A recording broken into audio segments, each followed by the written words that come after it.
मेरे पागलो, हम भरे मंच से न्यूजीलैंड के इस ऑकलैंड के मंच से ललकार कर कह सकते किसी को भगवान की कृपा देखनी है तो तुम्हें शायद त्रेता द्वापर के प्रमाण दिए जाएं तो तुम्हें भरोसा ना हो, उसका जीता जागता प्रमाण ये शरीर है।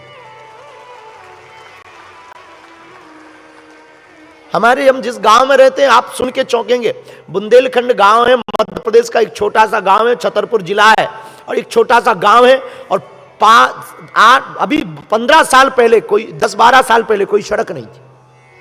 और आप सुन के चौंकेंगे, आज से ठीक 15 साल पहले हमारे गांव में विधायक एमएलए जो होता है भारत में, वो भी 5 साल में एक बार आते थे सिर्फ वोट मांगने। और हनुमान जी की कृपा क्या हुई, कभी जाना तुम बागेश्वर धाम, हर शनिवार मंगलवार को 1-1 लाख लोग जाते और रोते हुए जाते, हंसते हुए आते। और आजाद भारत के इतिहास में पहली बार ऐसा हुआ 1947 के बाद कि किसी एक पीठ पर 72 घंटे में 23 फरवरी को माननीय प्रधानमंत्री जी पहुंचे बागेश्वर धाम, तो 26 फरवरी को सुबह राष्ट्रपति जी पहुंचे दोनों। और आप सुन के चौंकेंगे, महामहिम राष्ट्रपति जी तो 4 घंटे, प्रधानमंत्री जी का कार्यक्रम लगभग 1 घंटे का था शुरुआत में, अब प्रधानमंत्री जी पूरे 2 घंटे रुके। मंदिर नहीं है, मंदिर की उतनी व्यवस्था नहीं है और हमने सोचा भी कि मंदिर क्या बनाना, अस्पताल बनाएंगे। तो मंदिर का कपड़ा देख के प्रधानमंत्री जी बड़े हंसे, ये क्या है? उन्होंने कहा ठीक है, कपड़ा है, थर्माकोल का बना दिया था उनके आने के पहले, तो बड़े हंसे। लेकिन वो जब उन्होंने बालाजी के दर्शन किए, उनकी वो सरलता, बालाजी के प्रति उनका समर्पण, हनुमान जी की कृपा, हम तो बस यही चाहते हैं। कल भी कहा था, आज फिर हमें कहना, दिन न रात हमारे दिमाग में भारत रहता है कि जैसे हम लोग विदेश आने के लिए ललायत रहते, भगवान हमारे भारत को इतना समृद्ध जीते जी बना दे कि विदेशी लोग भारत आने को ललायत हो जाए। और उसके पीछे कारण कुछ नहीं है, सिर्फ इतना कारण है, मेरे पागलो, हम चाहते हैं तुम अपने मां बाप से दूर ना रहो, तुम अपने परिवार से दूर ना रहो। खैर, अब तुम लोगों की मजबूरी भी है, तुम्हारे कारण भी हैं, घर हो गया, यहाँ संपत्ति हो गई, संतति हो गई, व्यवस्था यहाँ की बहुत अच्छी है। डेवलपमेंट में भारत को अभी थोड़ा और टाइम लगेगा, लेकिन भारत ने पिछले समय में जो अपनी गति बढ़ाई है उसके लिए तो बेझिझक प्रधानमंत्री जी इसके लिए बहुत धन्यवाद के पात्र हैं। उन्होंने जो कार्य किए, हम तो बड़ा सुन के चौंके जब हमें पता लगे, जब हमने उनको निमंत्रण दिया कि उन्होंने कहा कि आप करना क्या चाह रहे हैं। हम कहा अभी तक भारत के अस्पतालों में मंदिर थे, हम मंदिर में अस्पताल देखना चाह रहे हैं। तो उन्होंने तत्क्षण एक मुस्कुराहट के साथ कहा हम आएंगे, और आए भी, वादा निभाया। और प्रधानमंत्री जी ने मंच से कहा अभी तो हम भूमि पूजन में आए, उद्घाटन भी हम करेंगे। एक छोटी छोटी चीज का, हमारा तो छोटा सा गांव है, हमें अपनी औकात पता भी है, कोई खास नहीं। भगवान की वो तो हनुमान जी की कृपा है। जो भी हम ये कहना चाह रहे हैं, ऐसी हनुमान जी एक जगह प्रकट हो जाएं तो पूरे क्षेत्र का प्रभाव भाव बदल जाता है। एक पर हनुमान जी की कृपा हो जाए तो क्या से क्या हो जाता। भगवान करे तुम पर हनुमान जी की कृपा हो जाए, तुम लोगों का जीवन बदले। हनुमान जी की कृपा प्रत्यक्षम किम प्रमाणम, हनुमान जी की बड़ी महती के। तो जिंदगी में तुम्हें दुख आए ना तो हार मत मानो, जिद्दी बनो, हारो मत। छोटी छोटी कोई निंदा करे, घबराओ मत। जो जिंदा है उसकी निंदा है, और तुम्हारी निंदा नहीं हो रही, समझना तुम समाज की नजर में मर गए। हां, और यदि निंदा हो रही है, समझना तुम जिंदा। और कोई निंदा करे तो थैंक यू बोलना, ज्यादा थोड़ा ओवर बोल दे तो सेम टू यू बोल देना। अब कोई बहुत ज्यादा बोले कि वो सुनने लायक ना हो। कई लोग हमें ऐसी ऐसी गालियां देते, नहीं सुनने लायक होती।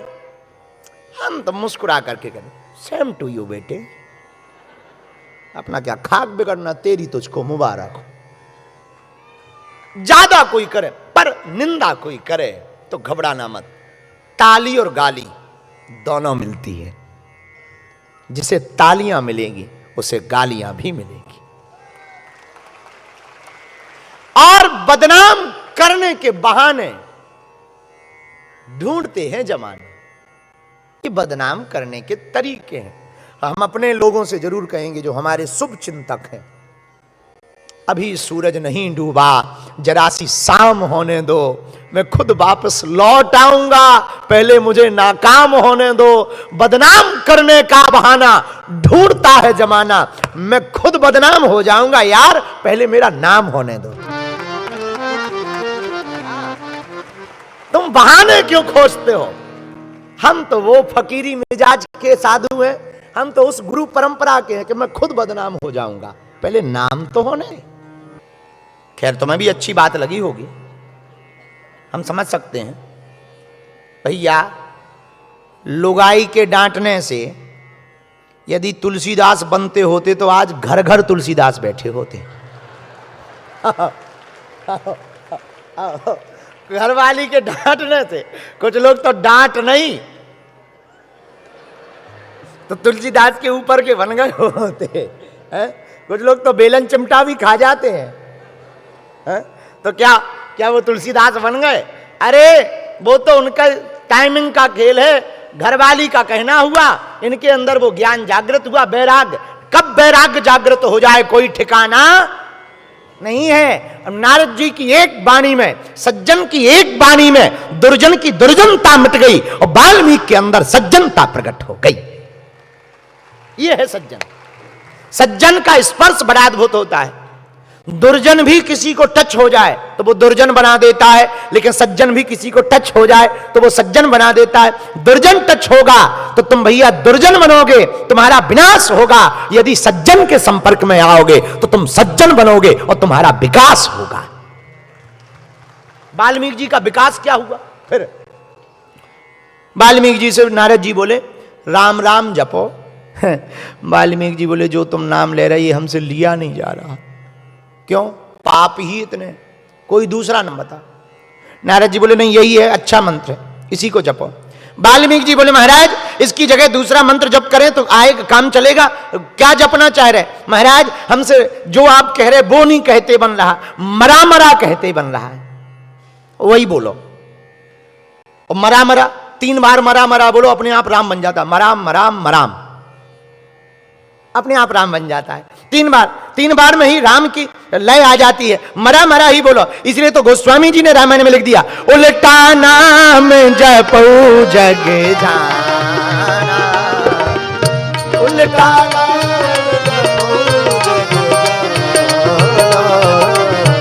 वाल्मीकि भय ब्रह्म समाना।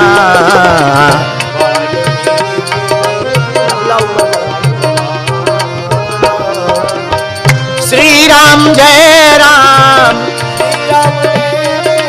जय जय राम, श्री राम जय राम, जय जय राम। आहा, तो सज्जन के संपर्क में वाल्मीकि जी आ गए तो दुर्जन भी सज्जन हो गए। भैया जो दुर्जन के संपर्क में आएगा वो मिट जाएगा, जो सज्जन के संपर्क में आएगा वो बन जाएगा। विभीषण जी सज्जन हैं, हनुमान जी परम सज्जन हैं, राम जी परम सज्जन हैं, विभीषण जी सज्जन हैं। और जब विभीषण जी हनुमान जी के संपर्क में आए तो लंकेश्वर भय सब जग जाना। विभीषण क्या बन गए? लंकेश्वर भय सब जग जाना। तुम्हारा मंत्र विभीषण माना। किसका मंत्र माना? बोलो बोलो। हनुमान जी का। किसका?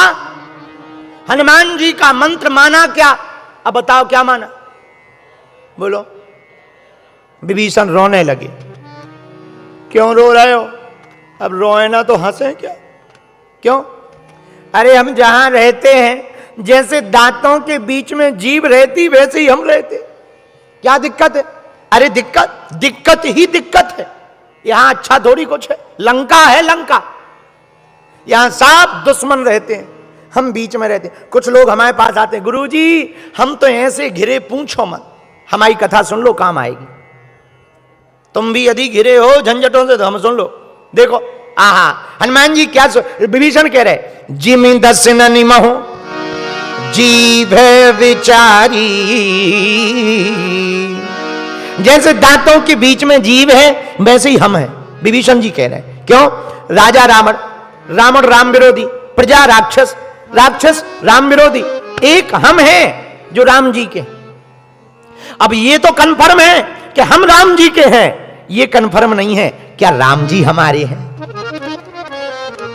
तो हनुमान जी ने बड़ा गजब का जवाब दिया, भैया तुम कहते ये कन्फर्म है कि हम राम जी के हैं, पर ये कन्फर्म नहीं है कि राम जी हमारे हैं। यदि तुम राम जी के ना होते तो क्या रामदूत तुम्हारे दरवाजे पर आता है? तुम राम जी के हो, इसलिए तो रामदूत तुम्हारे। इसलिए मेरे पागलो, कुछ लोग हमसे पूछने लगते हैं, महाराज हम पर परमात्मा की कृपा है कि नहीं, जरा बताओ तो। भैया किसी महात्मा की कृपा हो जाए तो समझना परमात्मा की भी तुम पर कृपा हो गई।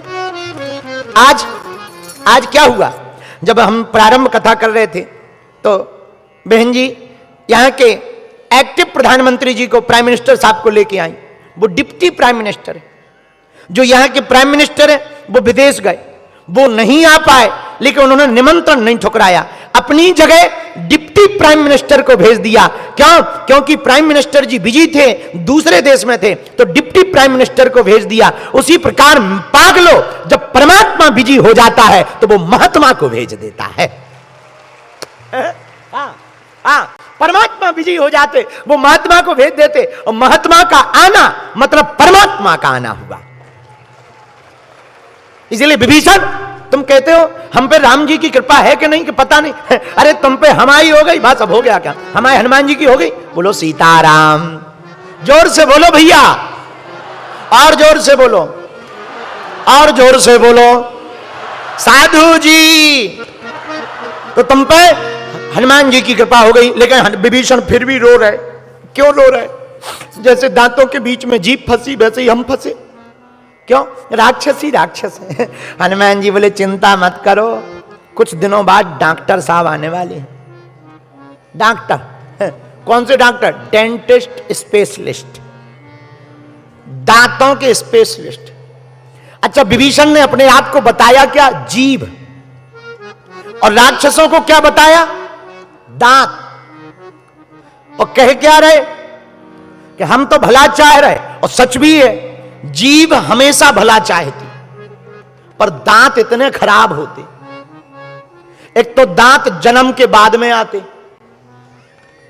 और जल्दी चले भी जाते। और जीभ बिचारी कोमल सी है, न्यूजीलैंड जैसी। और जीभ कितना भला चाहती, जरा देखना, खाने का दाना दांत में फंस जाए, जब तक वो निकाल नहीं देती तब तक बिचारी चुप नहीं बैठती। और दांत इतना काम करवाने के बाद भी जीभ दांतों के बीच में फंस जाए तो वो काटने से नहीं छोड़ते, वो काट देते हैं। लेकिन धन्य है, जीभ अपना धर्म नहीं छोड़ती, दांत अपना काम नहीं छोड़ते। अब बताओ राम सजीवन, तुम पूछ रहे थे दुर्जन और सज्जन कौन? तुम्हारे मुंह में घुसे दोनों। तुम पूछ रहे थे दुर्जन और सज्जन कौन? दांत जो जीभ भला करती फिर भी उसको काट देते, ये दुर्जनता है। जीभ कटने के बाद भी दांतों में अन्न का दाना फंस जाए, ये निकालने के लिए दिन रात वहीं जाती रहती, ये सज्जनता है। धन्य है। हनुमान जी महाराज कहने लगे, विभीषण आप चिंता मत करो, आप जीभ हो। हाँ बिल्कुल। ये राक्षस कौन है? दांत है। अच्छा दांत है, टेंशन ना लो, डेंटिस्ट स्पेशलिस्ट आने वाले, दांतों के डॉक्टर। कौन? राम जी आने वाले। तो विभीषण जी बोले उससे होगा क्या? हनुमान जी बोले तुम टेंशन ना लेना, जो जीभ बिगाड़ सकती है कोई नहीं बिगाड़ सकता। पूरे शरीर में माला भी जीव ही डलवाती और जूते भी जीव ही खपवाती। जीभ थोड़ी बिगड़ जाए तो जूते पड़ते हैं, और जीभ बढ़िया हो जाए तो माला डलती। अब हमारी जीभ अभी ठीक है, सो माला मिल रही, डॉलर मिल रहे, फल मिल रहे, कपड़े मिल रहे। अब यही जीभ तुम्हारे हम गाली बकने लगे इसी जीभ से, तो जूते मिलेंगे और थोक में मिलेंगे। हाँ, एक आदमी हमें मिला, हमने कहा क्या हुआ? बोले जूते नहीं। हमने कहा कोई भी कांड करो जूते ही जूते मिलेंगे। ये जीभ बहुत खराब है भैया। तो हनुमान जी बोले विभीषण जी से, जीभ जो करवा सकती है वो कोई नहीं करवा सकता। विभीषण जी बोले जीभ क्या करवा सकती? बोले अभी डॉक्टर साहब आएंगे, जब दांत दर्द करता है तब डॉक्टर के पास व्यक्ति जाता है, तब जीभ ही बताती है ये वाला दर्द कर रहा है। हाँ, ये वाला दर्द कर रहा है। पर डॉक्टर साहब क्या करते? संसी लेकर के उखाड़ के फेंक देते कि हटाओ इसको जो दर्द कर रहा है। उसी प्रकार जीभ, विभीषण तुम चिंता मत करो, डॉक्टर लंका आने वाले हैं राम जी, एक एक करके तुम उंगली करते जाना, राम जी उसको एक एक उखाड़ फेंकेंगे, चिंता मत करो।